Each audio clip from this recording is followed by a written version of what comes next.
Hello friends, मैं टीना। मैं आपसे मिली थी अपने फर्स्ट ब्लॉग सत्य सनातन पार्ट 1 में, जिसमें मैंने आपको बताया था कि लोग अपने घर की खंडित मूर्तियों को किस तरह पेड़ों के नीचे, कचरे में या गंदगी में छोड़ जाते हैं, किस तरह से भगवान का अपमान करते हैं। वैसे तो मुझे अपने इस सेकंड ब्लॉग में आपको ये बताना था कि जो भी मैंने मूर्तियां जगह जगह से कलेक्ट की थी उनका मैंने क्या किया, पर करंट सिचुएशन को देखते हुए मैं अपना ये ब्लॉग लेकर आई। अपने इस ब्लॉग में मैं भारत और पाकिस्तान के बीच में चल रही परिस्थितियों पर बात करूंगी। जैसा कि आप सभी लोग जानते हैं, 22 अप्रैल को पहलगांव में आतंकवादी हमला हुआ, जिसमें आतंकवादियों ने 26 निर्दोष लोगों को मार दिया और यह आतंकवादी संगठन पाकिस्तान द्वारा समर्थित था। पाकिस्तान हमेशा से टेररिज्म को बढ़ावा देता आया है, जिसके चलते आज दोनों देशों के बीच युद्ध जैसी परिस्थितियां बन गई हैं। इन परिस्थितियों के चलते भारत सरकार ने कई राज्यों में मॉक ड्रिल स्टार्ट किया है, जिससे लोगों को शिक्षित कर सके कि इन परिस्थितियों में लोगों को क्या करना चाहिए और किस तरह से सुरक्षित रहना चाहिए। जब कोई खतरा होता है, जैसे हवाई हमला या मिसाइल अटैक, तब सायरन बजता है और ये सायरन 1 से 3 मिनट तक कंटिन्यू बजता है। तब तुरंत सुरक्षित स्थान पर जाने की कोशिश करें। यदि आप खुले इलाके जैसे रोड या गार्डन में हैं, तो कम ऊंचाई वाले फ्लाईओवर के नीचे जाने की कोशिश करें।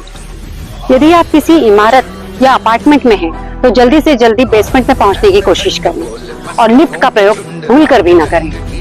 यदि आप अपने घर पर हैं, तो तुरंत अंडरग्राउंड लोकेशन पर पहुंचने की कोशिश करें, जैसे अंडरग्राउंड पार्किंग या फिर फ्लाईओवर। और अगर ये भी आपके पास मौजूद नहीं है, तो घबराने की जरूरत नहीं है, संयम से काम लें। जैसे ही सायरन बजता है, सबसे पहले घर के खिड़की दरवाजे बंद करके उनसे दूर हो जाएं।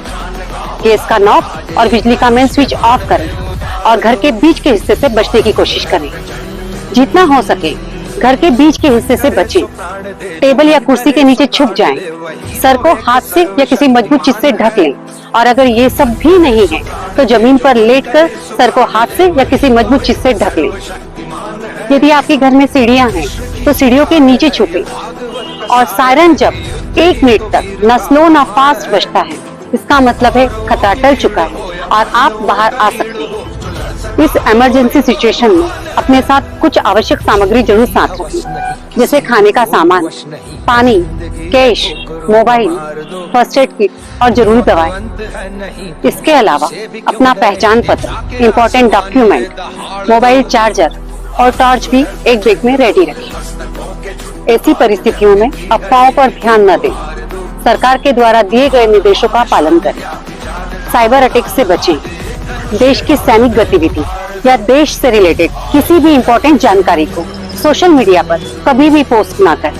और हाँ, अपने देश की सेना और देश की सरकार पर विश्वास बनाए रखें। मैं मिलती हूँ आपसे अपने अगले ब्लॉग में। तब तक संयम से काम लें, अपना और अपने परिवार का ध्यान रखें। अपने परिवार को और अपने आस पड़ोस के लोगों को इस परिस्थिति से निपटने के लिए जागरूक करें। जय हिंद।